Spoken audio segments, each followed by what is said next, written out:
dia, boa tarde, boa noite. Meu nome é Leonardo Barreto, sou cientista político e hoje eu estou numa bela companhia de João Bosco Rabelo e Denise Rotenburg, dois ícones do jornalismo político de Brasília, né, aqui daqueles que a gente não dá para ficar sem ler. E hoje nós vamos conversar um pouco sobre a crise de popularidade do governo Lula e os resultados dessa crise sobre as suas escolhas, especialmente suas escolhas de política econômica, mas também as suas escolhas de composição de gabinete, suas escolhas no que se referem à estratégia para tentar recuperar fôlego e tentar recuperar espaço até 2026. Aliás, 2026 parece que nós não temos uma agenda até 2026, parece que 2026 é a agenda, né? E isso está ficando muito claro e a gente precisa especular um pouco sobre os resultados e as consequências disso sobre Brasília, né? Primeiro, João Bosco, Denise, muito obrigado por tê-los aqui. É um prazer enorme contar com os comentários de vocês nesse podcast do Capital Político. O prazer é meu de participar dessa conversa tão agradável com pessoas que estão aí atentas à cena política de Brasília, né, do Brasil. Isso aí. Boa tarde para você, Léo. Boa tarde, Denise. Boa tarde a todos. Para mim também. Esse papo aqui, hoje ele está aqui na mesa, no podcast, mas ele é um papo recorrente nosso, né? Pois é, estamos falando aqui na quarta-feira, dia 26 de fevereiro, e uma pesquisa da Quest, feita em 8 estados, né, brasileiros, mostraram um cenário. A pesquisa mostrou um cenário muito parecido nesses 8 estados, que foi um colapso, né, de popularidade do presidente Lula. E aí, quando eu falo colapso, é muito mais pela velocidade, né, do que propriamente pelo movimento em si. O que está acontecendo? Né? Assim, o que explica uma queda tão brusca num período de tempo tão pequeno? Eu acho que entram aí vários fatores, especialmente, que é o que pega no bolso de todo mundo, inclusive quem está assistindo aqui, a inflação de alimentos.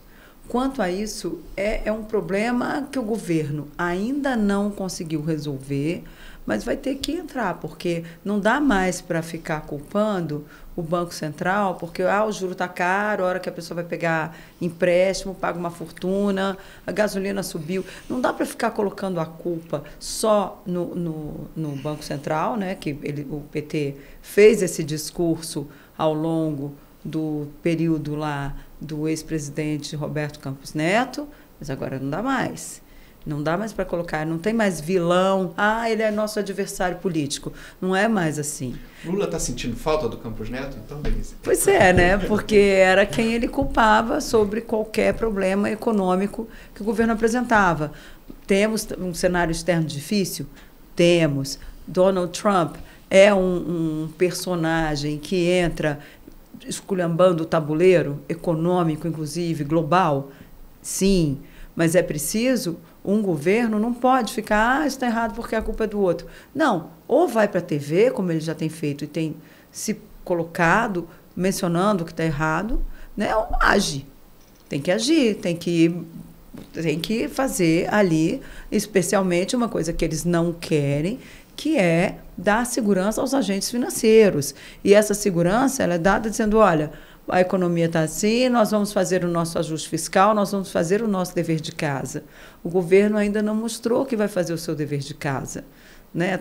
Ele foi muito tímido na questão fiscal e acha que tem que gastar, não vai comprometer os programas sociais. Mas alguma coisa vai ter que comprometer, né? Eu não sei se o Bosco concorda, mas eu acho que ele vai ter que comprometer alguma coisa.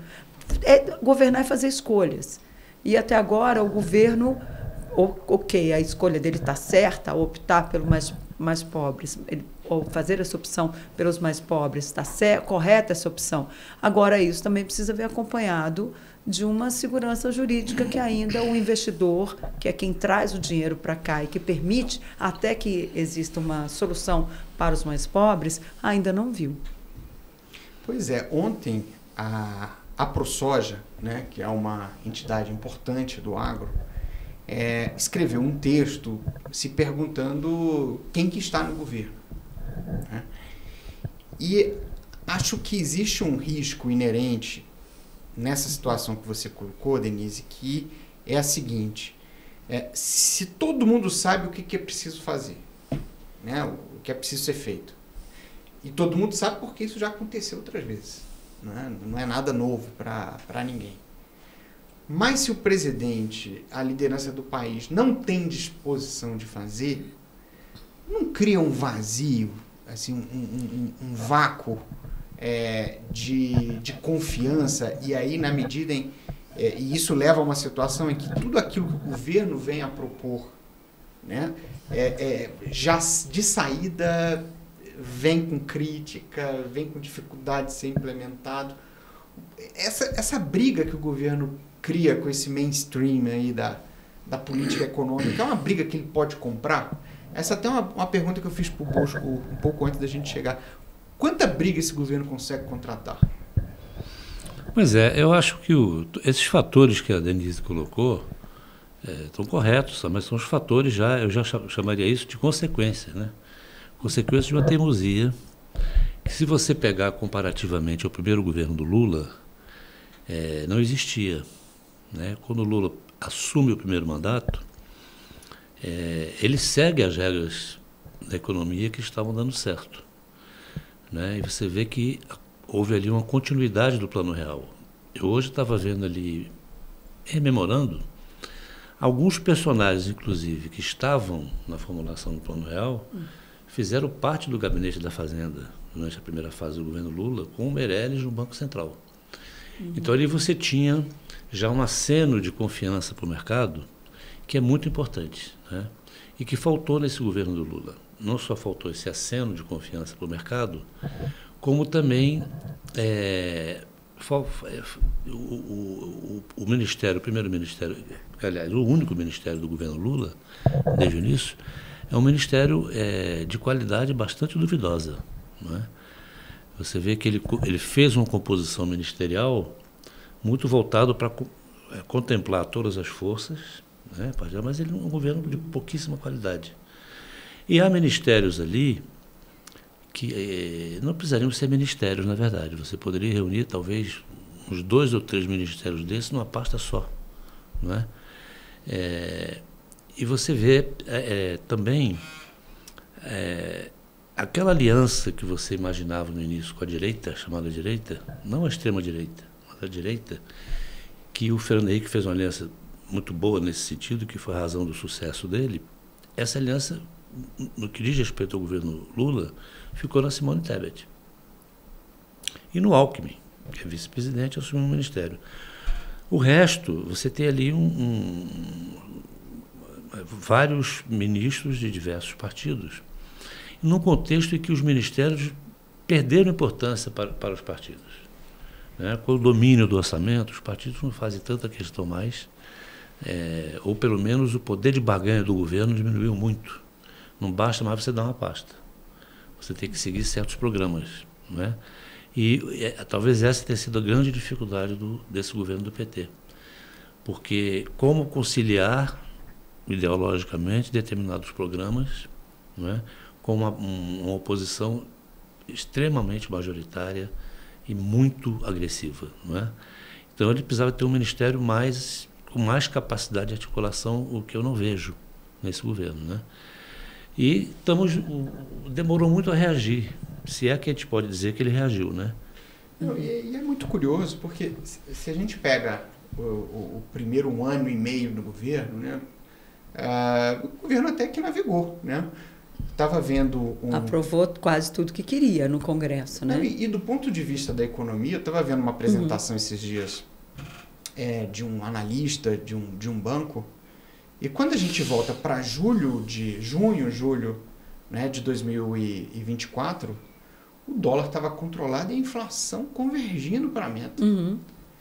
E aí, no segundo semestre de 2024, e é engraçado porque as expectativas elas se deterioram numa velocidade muito grande, e parece que a gente tem o colapso, eu estou usando bastante essa palavra, né, quando o governo anuncia o tal do pacote fiscal junto com a isenção do IR, né? Então, assim, até ali é muito curioso. Quem vê o gráfico, a evolução do dólar e da inflação, vê que até julho Né? Se a gente volta no tempo, o governo estava com tudo, com as variáveis muito bem controladas. E aí a gente começa a pensar, então, o que aconteceu no segundo semestre para cá, né, que criou esse problema nas expectativas? A gente teve eleição, teve a guerra cada vez mais forte, né? Trump. Então, você teve um misto de cenários internos do orçamento, né? E externos. Congelamento do orçamento. E não se votou também o orçamento de 2025. Né? E tivemos também o problema das emendas. Que se a gente vê as emendas do final do ano passado para cá, houve essa questão das emendas. Para mim, na minha modestíssima avaliação, é o que vai pegar politicamente daqui para frente. Porque a gente vai ter essa reunião, né, do presidente, dos presidentes das duas casas com o ministro Flávio Dino para acertar a questão das emendas, da liberação. E o que eu tenho ouvido por aí é que se o Flávio Dino não liberar essas emendas, a culpa vai respingar no governo. Ou seja, o que o Congresso pode fazer? Davi Alcolumbre até hoje, essa semana, ele não fez quase sessão deliberativa na casa. Ontem mesmo, terça-feira, não teve sessão. Quer dizer, o que o Senado está fazendo, entendeu? É meio a ameaça das duas casas ali começarem a pisar no freio, caso não se resolva essa questão das emendas. Então, tem que ter conversa, tem que ter diálogo. Lula, a impressão que eu tenho é que agora ele acordou, né, para esses problemas, até com base nos percentuais aí de popularidade, como você bem lembrou no início da nossa conversa aqui. A partir daí, eu tenho que fazer alguma coisa. Vai começar a fazer pronunciamento na TV, não sei se isso resolve, mas enfim, mas ele está fazendo. Vai começar a viajar, está se reunindo com o Congresso, esse cinema do Alvorada na segunda-feira. Até quem convidou foi a primeira-dama. Esse cinema no Alvorada já foi ali uma tentativa de... Começa a mostrar mais proximidade, é um bate-papo, uma forma mais leve, porque a gente tem que lembrar, você estava falando dos primeiros governos do presidente Lula. O cenário era outro. Ali houve uma transição civilizada, com um gentleman, que era Fernando Henrique Cardoso, que abriu, inclusive, o Alvorada antes. Vem cá, deixa eu te mostrar aqui como é que é a casa que vocês vão morar. Recebeu ele e Dona Ruth, o presidente Fernando Henrique Cardoso e Dona Ruth, receberam, à época, Lula e Dona Marisa para jantar, para mostrar todas as dependências do Alvorada. Dona Ruth explicando para Dona Marisa quais eram os problemas, quais eram as vantagens, o que era bom, o que era ruim. Ela foi explicando tudo. Nós não tivemos isso dessa vez. Nós tivemos um presidente que, em muitos casos, eles chegaram, os computadores estavam apagados. Como é que a pessoa vai governar? E olha que foi aquela batalha, ainda teve o 8 de janeiro, né? Aquela quebra-quebra na sede dos três poderes. Quer dizer, foi um começo muito tumultuado, sem transição, e ele conseguiu navegar esse barco até aqui, aos trancos e barrancos. A gente tem que saber também que Lula, ele às vezes parece que está meio aéreo, mas ele é um grande político, tanto é que conseguiu voltar, né? Eu nunca vi nenhum que foi para a cadeia, depois chega e volta e assume o governo e está aí governando, fazendo as coisas. Quer dizer, tem que ver como é que vai ser daqui para frente. Ele já tomou consciência do que precisa ser feito. Resta saber se vai fazer. Porque uma coisa, a gente já viu muito presidente dizer, eu sei que tem que fazer assim, assim, assado. Mas chega lá na frente e não consegue, dadas as circunstâncias. Né? Os partidos também eram outros. A oposição, como você bem lembrou, Bosco, era outra oposição, muito mais civilizada, digamos assim, né? Sem dúvida, sem dúvida. Mas eu, quando me referi lá ao primeiro governo Lula, ao primeiro mandato, foi mais no sentido de mostrar que o Lula ali exercia uma capacidade que ele hoje parece ter perdido, né, de conduzir o PT, de manter o PT dentro de um programa de governo que o PT, em vários aspectos, não concordava. Hoje nós temos uma briga, né? Essa capacidade impositiva dele... Porque o primeiro mandato dele, ele seguiu as bases do Plano Real. Se ele tivesse interrompido, teria sido outra história. Não é? Vai interromper ali em 2008, 2009. Timidamente. Já no segundo mandato. Já, Segundo quase mandato. para sair. Quase para sair. E de forma ainda incipiente, porque quem mudou mesmo foi a Dilma, né? Que foi... aquilo foi uma sequência. Quando chega na Dilma, ela tem seu ponto mais agressivo. O que me soa estranho hoje é justamente, aparentemente, essa perda de capacidade de Lula, seja por não ter vontade de fazer isso, ou, enfim, por alguma razão, ele parece que não está fazendo questão de impor algumas coisas ao PT, né? Por exemplo, quando começa o assédio do PT sobre o Haddad, a gente imediatamente viu o filme do Palocci, né? O PT também batendo no Palocci o tempo todo, não é? Quando a gente se lembra do Zé Alencar... Palocci, bem lembrado, que foi, para quem é novo, ele foi ministro da Fazenda do presidente Lula. Para não falar para iniciados. Bateu no Palocci, bateu no Joaquim Levy, né, que foi ministro da Dilma. Mas você lembra assim, no caso do Palocci, você tinha o Meirelles no Banco Central, você tinha o Palocci no Ministério da Fazenda, e você ainda tinha membros do governo anterior, como Murilo Portugal, que veio lá do governo Fernando Henrique, que estava dentro daquele plano real, como secretário executivo da Fazenda, o segundo homem. Você tinha o Márcio, que está hoje no... Márcio Holland? Não, daqui a pouco eu vou lembrar o nome. Márcio Posto? Não. O da Economia, que está hoje no Instituto de São Paulo, daqui a pouco eu lembro o nome. Enfim, você tinha gente do plano ali, segurando o jogo, né? E aquilo foi mantido, né? Não por vontade do PT, mantido porque o Lula impôs isso ao PT por uma questão de inteligência política. Ele viu que ali o barco já estava navegando. Foi muito melhor para o Lula naquele momento, por exemplo, vamos falar do Bolsa Família, né? A dona Ruth, que construiu sob o título de Bolsa Escola, ela deixou 5 milhões o Bolsa Escola abrangia 5 milhões de pessoas. Do Paulo Renato Souza, ministro. Quando acaba o governo dela, o que faltou ao PSDB? O PSDB tinha quadros muito bons, discutivelmente, mas não tinham, os seus quadros eram acadêmicos e muito distantes em relação ao PT da realidade social, né? O PT fez o quê? Ele transformou aqueles 5 milhões em 13 milhões imediatamente, deu escala, e aí botou o nome de Bolsa Família e foi em frente. Então, assim, ele deu sequência a essas coisas todas de forma favorável ao governo dele, o que é legítimo. Agora, para isso ele teve que se impor, por exemplo, ele manteve o Palocci só saiu por uma denúncia mais grave de corrupção e tal. Mas se não houvesse aquilo, ele teria continuado, não é? Hoje a gente não vê isso no Lula, em relação ao PT, né? E o pior, a qualidade individual do Ministério piorou muito, né? Você vê ministros aí, e alguns até eu alimentava uma expectativa maior, né? Mas você pega o Ministério do Desenvolvimento Social, que é um ministério tão importante para você fazer política social com efeitos políticos grandiosos, que ele negou para Simone Tebet, né? Mas o Wellington, o ex-governador do Ceará, o Wellington Dias, do Piauí, ele não correspondeu à expectativa. Agora, Denise, então qual que é o Lula verdadeiro? Esse Lula do primeiro mandato ou esse Lula do terceiro mandato? Olha, eu acho que está no meio termo. Não é nem o do primeiro mandato, nem o do terceiro mandato. E tem uma diferença. Antes ele tinha... Chama atenção porque a Denise falou. Claro, eu fiz aqui uma coisa comparativa, mas as circunstâncias também são outras. Mas isso só agrava a situação. Só agrava a situação. A circunstância foi muito...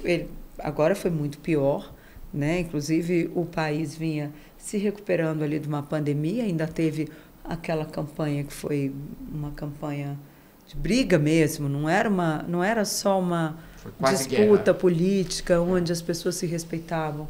Aliás, isso talvez volte aos poucos, né, no Brasil, porque a gente não tenha mais cenas deploráveis como uma cadeirada num debate, né, em São Paulo, como a gente teve na última eleição. Tomara que as pessoas cheguem mais civilizadas. Pior é cadeirada dentro do Congresso, né? É verdade. E lá nas comissões, há um tempo atrás, as comissões não conseguiam funcionar. Não é porque... porque ele levava tudo para o plenário, o Arthur Lira. Mas não, quando tinha reunião de comissão, só faltava se bater. Não pode ser assim, a política não pode ser assim.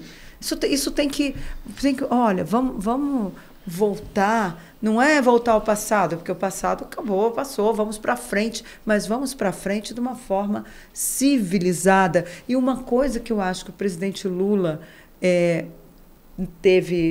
houve uma baixa aí, digamos assim, de qualidade no governo, não sei se é isso que você se refere, porque os ministros, pelo menos eu considero a maioria deles muito competentes, agora não conseguem trabalhar. E também tem uma coisa, o presidente dentro do Palácio do Planalto, não tem ninguém que chegue e diga, presidente, com todo respeito, mas eu acho que isso está errado. Ou então, pô, Lula, isso está errado, como faziam José Dirceu, Gilberto Carvalho, eram pessoas com o Márcio Tomás Bastos no início do mandato, né? Ele tinha pessoas na equipe e próximas a ele que eram grandes conselheiros, grandes políticos, capazes de dizer, ô Lula, hello, abre o olho aí. Agora, dessa vez, não tem, porque os ministros que estão lá, eles já são de outra geração do PT.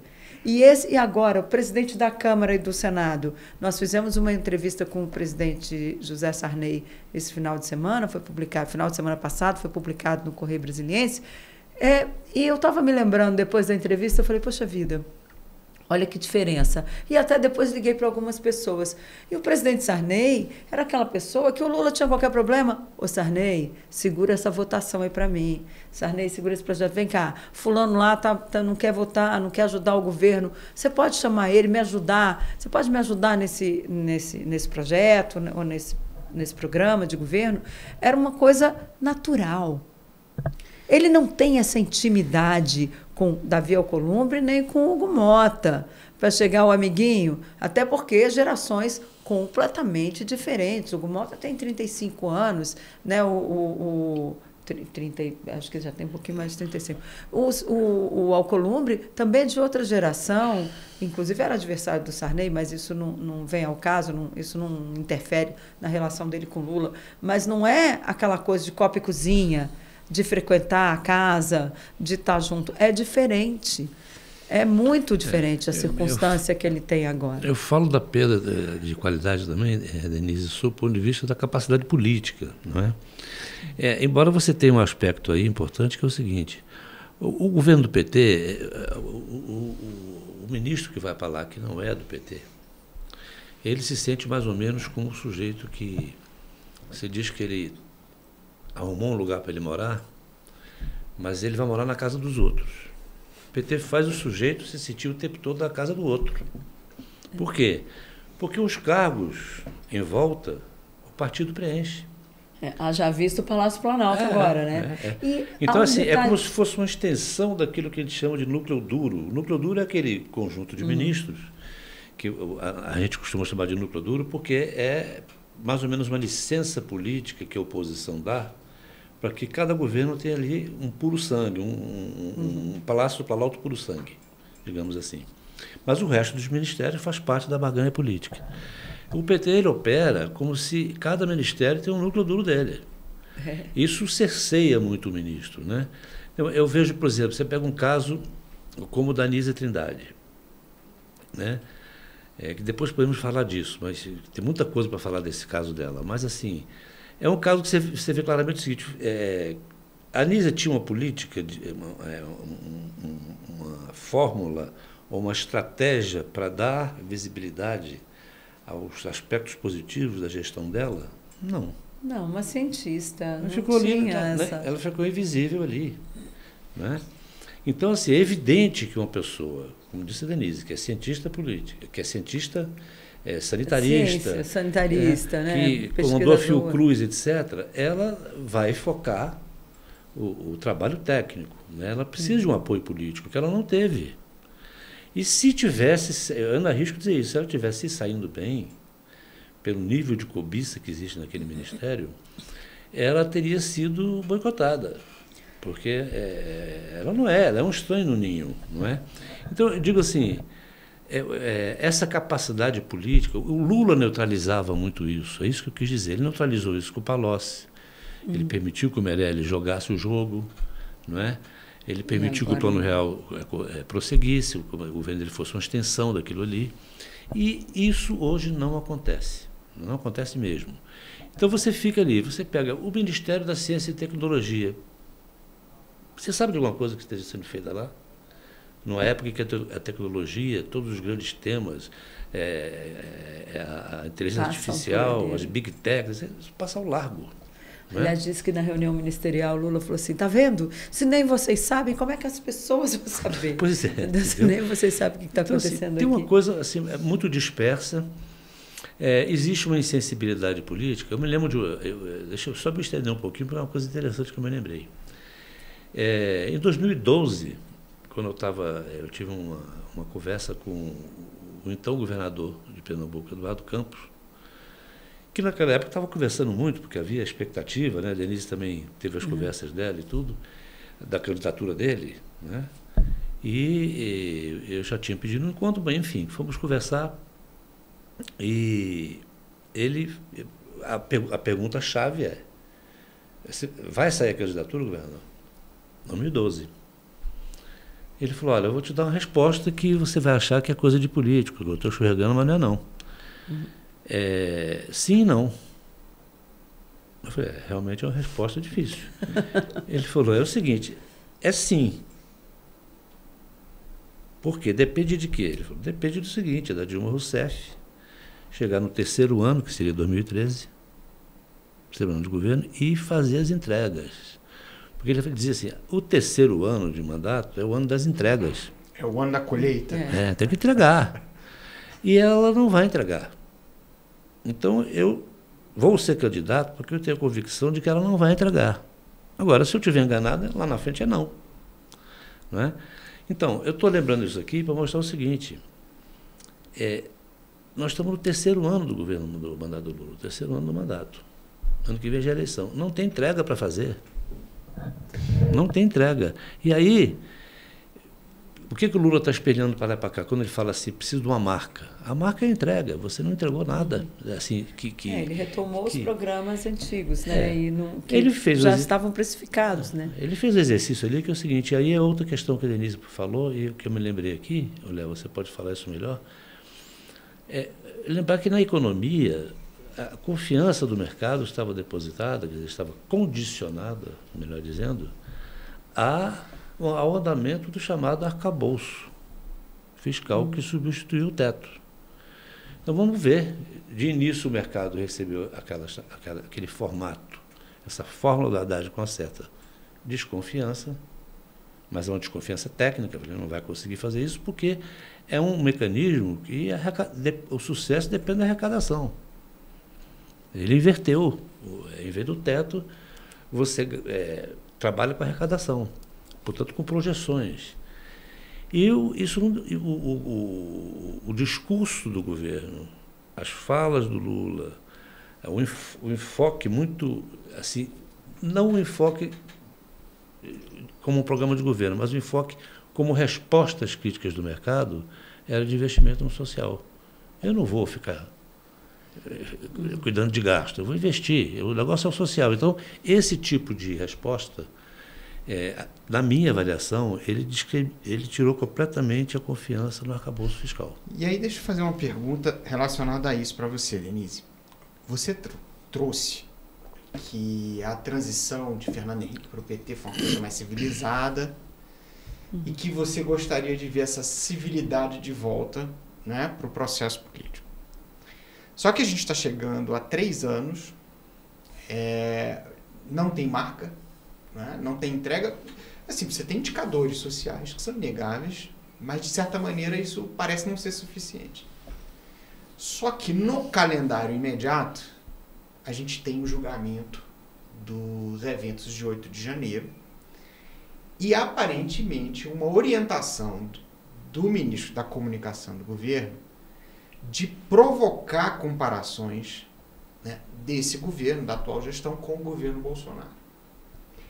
Na ausência de entregas, existe a chance do governo querer repetir em 2026 a eleição de 2022 e trazer a questão da democracia de novo para frente do palanque eleitoral, tentando reproduzir esse embate para tentar, de certa maneira, ocultar fracassos e problemas nas suas políticas públicas? Olha, o que eu tenho ouvido é o seguinte, que esse discurso de defesa da democracia, ele só terá apelo se houver algum grande cataclisma no país, tipo aquela coisa lá tentaram explodir um caminhão no aeroporto de Brasília. Se tiver algum ato de exceção, tivemos alguns aí, né?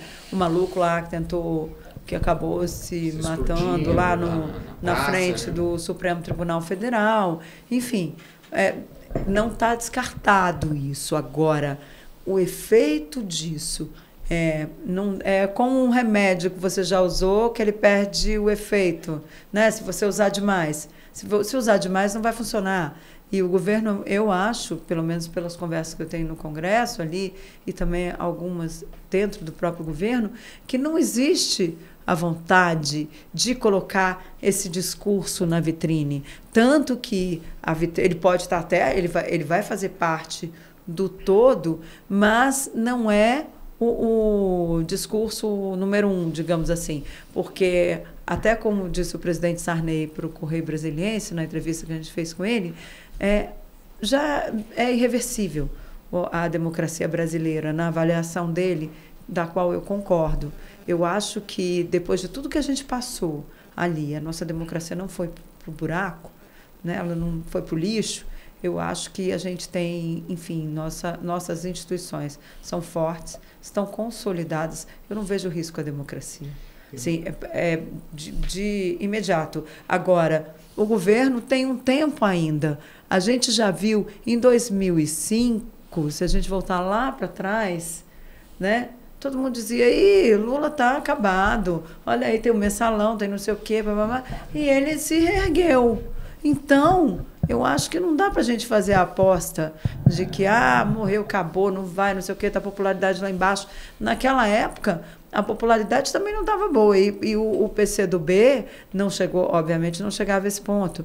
Mas o PCdoB, eu lembro de ouvindo do pessoal do PCdoB assim, a gente tem que ir para a rua defender o Lula, fazer passeata, fazer movimento aí, porque senão não vai dar certo. Tanto que foi quando o Eduardo Campos assume o ministério ali naquele período do mensalão, Eunício Oliveira pelo MDB, Eduardo Campos pelo PSB de bola. Quer dizer, tinha ali todo um grupo, Eunício pelo MDB, que ajudou a segurar o governo naquele período do mensalão.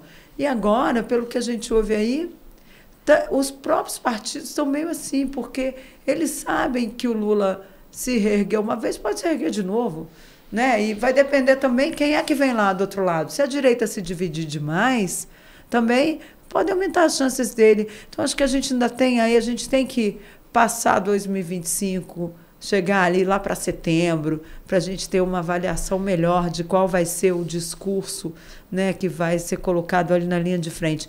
Por enquanto, eu acho que ele ainda vai insistir nas entregas do governo. E ele vai ter que mostrar, porque se os números, os indicadores estão bem melhores, né?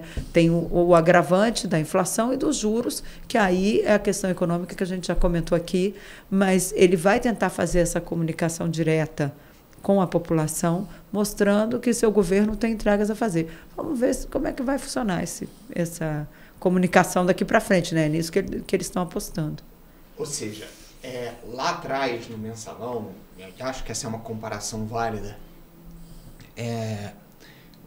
houve uma certa união em torno, né, pelo menos para permitir que o presidente Lula completasse o mandato, e calhou que veio o superciclo de commodities, as políticas públicas sociais surtiram efeito, né? E aí se criou um grande colchão debaixo do presidente. Vocês percebem hoje a esquerda e a direita a disposição ou vontade de líderes políticos de criar a mesma situação, uma coalizão de governabilidade para que se chegue até o final do ano? E aí eu já emendo uma pergunta para a gente introduzir o tema da reforma ministerial. A reforma ministerial, ela tem potencial para, de alguma maneira, mudar o jogo? Olha, vamos lá pelo começo que você colocou, né? Tem uma coisa muito importante nisso tudo, né? não é uma outra volta ao passado que eu vou fazer, não, mas é porque é importante a gente ter o fio da história, né? Eu não sei se o PT hoje já tem uma consciência clara sobre isso, mas se tiver deve estar profundamente arrependido, porque o governo Fernando Henrique, ele foi um governo exitoso também em função de uma aliança feita com a direita mesmo, não é a extrema-direita, de novo. PFL. PFL, né? E mais do que isso... Que hoje né? é a União Brasil.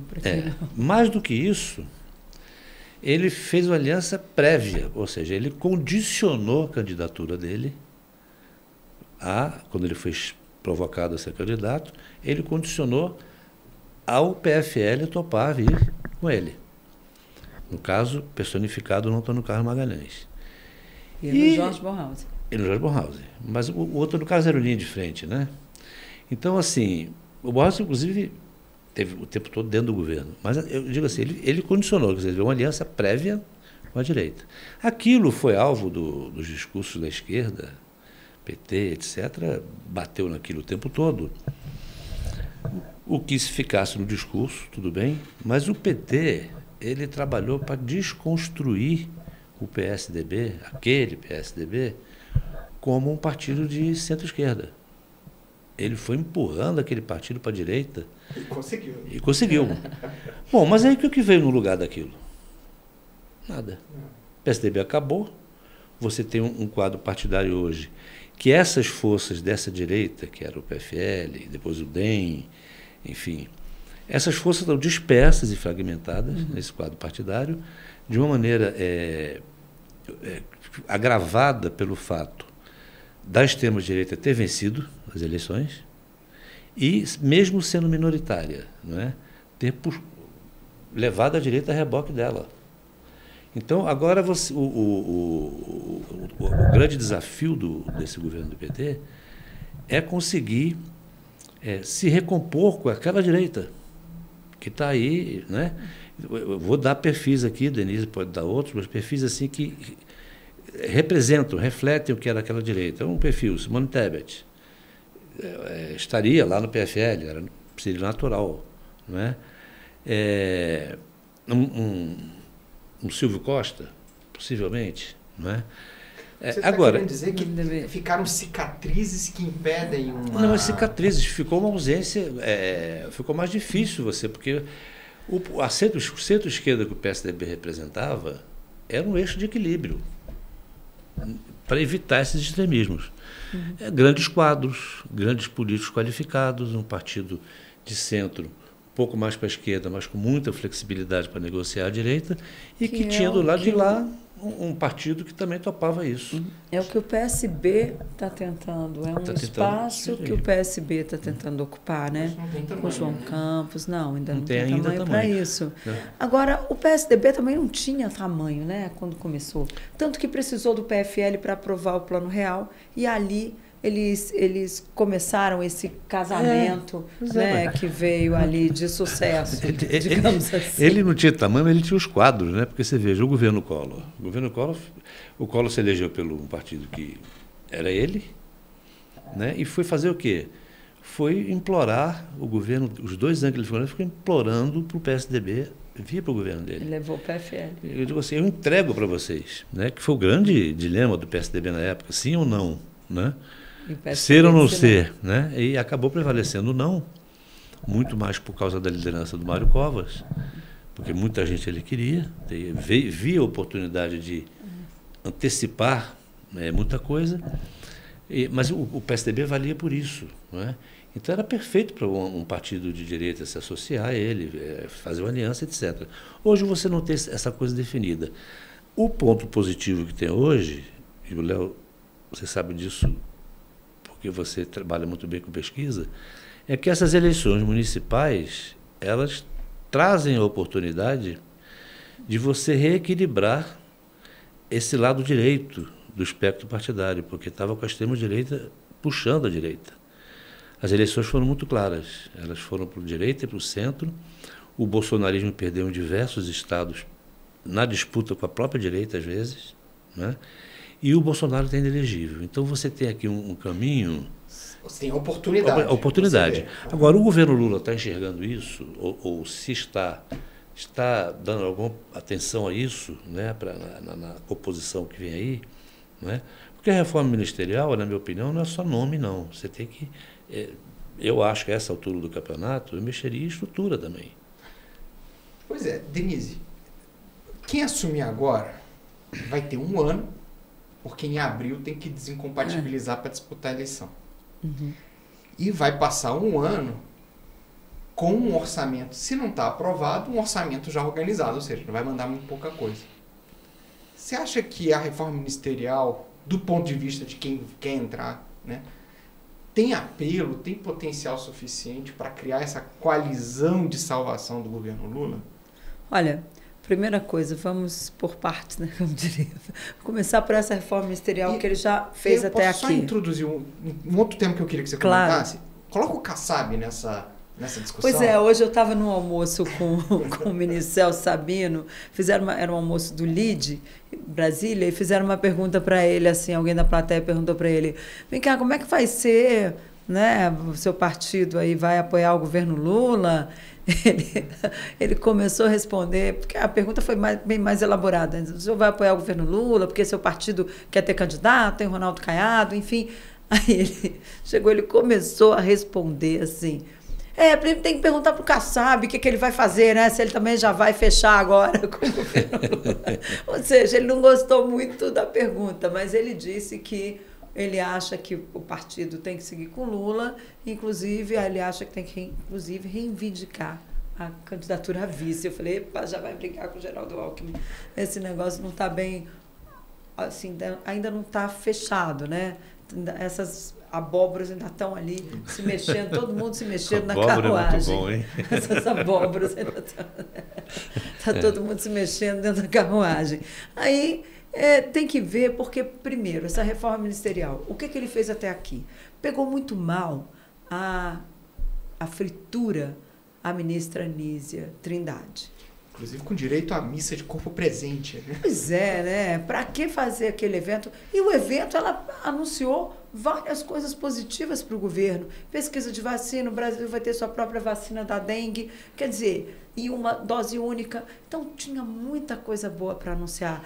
Aí, ele até lembrou, Nízia não tinha uma turma política ali para ajudar, e nem de comunicação, para ajudar, porque aquele discurso dela na semana foi um desastre, né? Ali ela esquecia o nome das pessoas e tal, não sei o quê, quis fazer missa, pediu 1 minuto de silêncio para o Papa. Quer dizer, tem umas coisas assim que não é possível, né?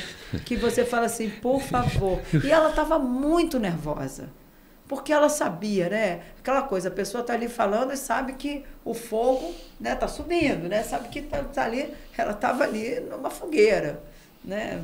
E numa frigideira, se queimando, e ela estava muito nervosa para falar naquela solenidade lá no Palácio do Planalto. E o presidente Lula nem falar, passar a palavra para o Geraldo Alckmin, ok, é médico, ok, tá certo. Mas falar. não dá nenhuma palavra de agradecimento. Mas assim, nada. não podia ter, né? Foi muito deselegante, eu achei. Porque presidente da República, geralmente, quando ele está, ele fala, né? Nem que seja para dizer, eu quero agradecer muito. É o anticlímax, né? O presidente não falar. Foi horrível, foi horrível, horrível. E aquilo, muitos ministros com quem eu conversei depois falaram assim, puxa vida, não podia ter sido desse jeito, né? Pô, se vai demitir, demite logo. Sabe? Você vai demitir uma pessoa, demite logo, não deixa a pessoa exposta à humilhação.